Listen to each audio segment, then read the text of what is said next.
ભારતીય જનતા પાર્ટીના ગુજરાતના અધ્યક્ષ CR પાટીલ જેઓએ સુરતમાં શિવશક્તિ ટેક્સટાઇલ માર્કેટની મુલાકાત લીધી। આ એ જ જગ્યા કે જ્યાં કરોડોનું નુકસાન થયું। અહીં વેપારીઓ માથે હાથ દઈને રડી રહ્યા છે। તેવામાં ભાજપ અધ્યક્ષ અને કેન્દ્રીય મંત્રી CR પાટીલ પહોંચ્યા, તેમની મુલાકાત કરી। આ ઘટનાને લઈને દેશના પ્રધાનમંત્રીની સાથે સાથે ગુજરાતના મુખ્યમંત્રીએ પણ દુઃખ વ્યક્ત કર્યું। એક રિલીફ ફંડની પણ રચના કરવામાં આવી છે। રિલીફ ફંડમાં ગુજરાત ભારતીય જનતા પાર્ટી દ્વારા હાલ 11 લાખની સહાય કરવામાં આવી છે। સાથે જ CR પાટીલે તમામ વેપારીઓને એ પણ આશ્વાસન આપ્યું છે કે જે રીતે બની રહેશે તેમ તેઓ દ્વારા સરકાર તરફથી પણ વેપારીઓને મદદ કરવામાં આવશે। ફોસ્ટા દ્વારા રિલીફ ફંડ કમિટીની રચના કરવામાં આવી। ટેક્સટાઇલ માર્કેટમાં લાગેલી આગમાં વેપારીઓને થયેલા આર્થિક નુકસાનમાં મદદરૂપ થવા કમિટીની રચના કરવામાં આવી છે, જેમાં ₹5000થી લઈને લાખો રૂપિયા સુધીની રાશિ લોકો સહાયરૂપ આપી શક્યા છે। CR પાટીલે નિવેદન આપ્યું। ફોસ્ટાના 5 પ્રતિનિધિ મંડળના સભ્યો મુખ્યમંત્રીને મળશે। સરકાર તરફથી જે કોઈ સહાય મળે તે માટે રજૂઆત કરશે। અમારા તરફથી પણ રાજ્ય અને કેન્દ્ર સરકારની યોજના થકી કઈ રીતે મદદ કરી શકાય તે અંગેના પ્રયાસ કરવામાં આવશે। હાલ 11 લાખ રૂપિયાની રાશિ રિલીફ ફંડમાં શહેર ભાજપ તરફથી કરવામાં આવી છે।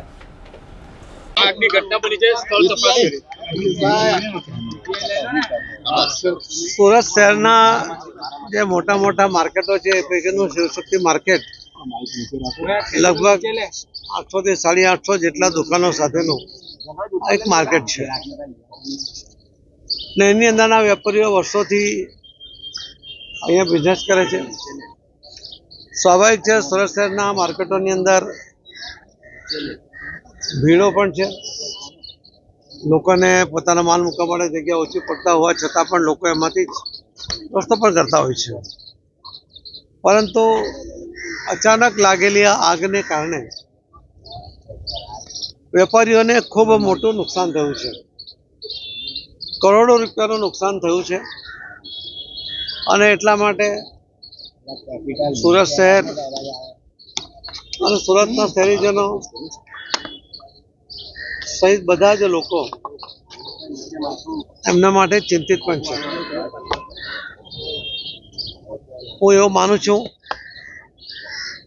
કે પહેલી વાર નુકસાન થયેલા વેપારીઓ માટે એક રિલીફ ફંડ પણ ઊભું કરવાની જરૂરિયાત આ નુકસાનની ભયંકરતા જોતા વેપારીએ પોતે કરી છે, પરંતુ રિલીફ ફંડને કારણે એમનું નુકસાન ભરપાઈ થવાનું નથી।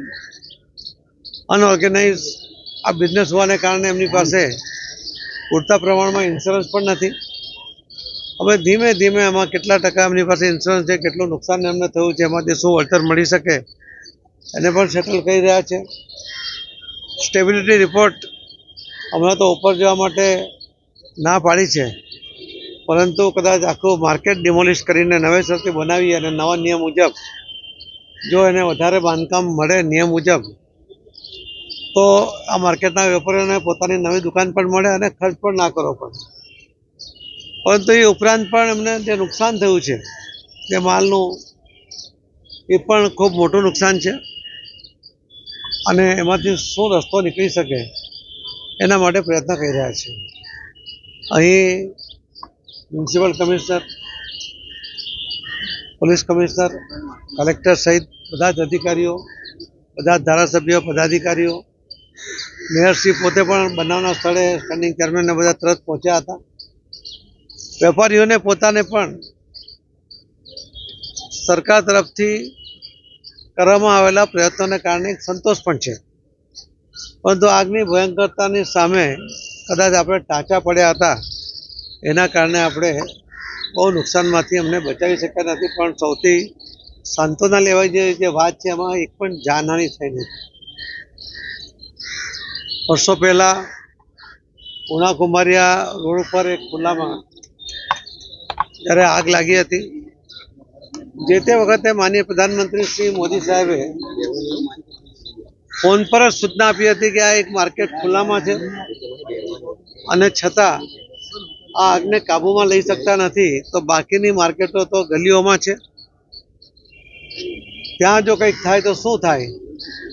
એમની જે ચિંતા હતી એ આજે સાચી પડી છે કે આજે આવી ગલી કૂચીમાં જે માર્કેટો હતી એના કારણે ફાયર બ્રિગેડના અંબાઓ પણ જઈ શકતા નહોતા.